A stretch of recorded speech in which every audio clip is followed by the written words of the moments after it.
Hi, today I'm going to share my tips for choosing high school classes with you.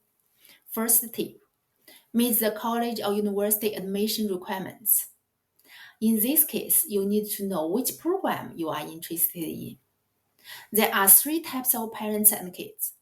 The first step is that kids clearly know which program or even which university they want, and parents totally agree with them and support them.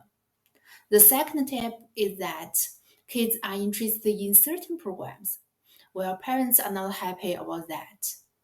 Although parents should support kids, they may get them to more options during class choosing as kids are changeable. The third tip is that kids do not know which program they are interested in.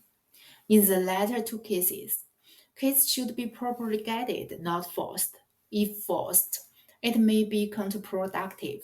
As parents, on the one hand, we should trust our kids.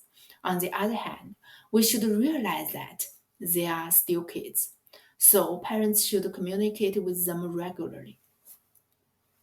Tip 2. Read the high school handbook carefully. The grade 11 or grade 12 level classes can take in advance, which I didn't know.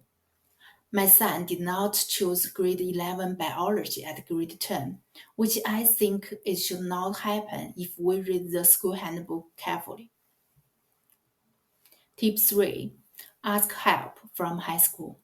2 days ago, I went to my son's high school and met his counselor. It was my first time talking with her.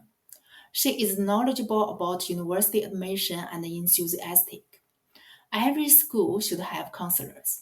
If you really don't know how to choose classes, you may consult them.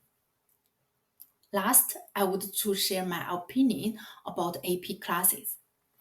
From the admission perspective, I believe some universities would like students to take it.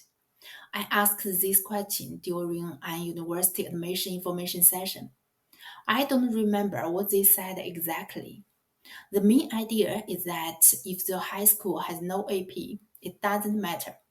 If it has, students are recommended to take it. For the transition perspective, I believe choosing AP is a good idea. I heard from a friend about her daughter having a hard time in her first year of university because AP was not available for her during high school. I met with my son's AP physics teacher 2 days ago. He told me that AP students can adapt to university life easier. To sum up, I strongly recommend that kids take AP. Another piece of information about AP that I only heard about recently is the difficulty of AP. I listed the top 5 most difficult and easiest classes here. You can choose according to your situation. I hope this video is helpful for you. Thanks for watching.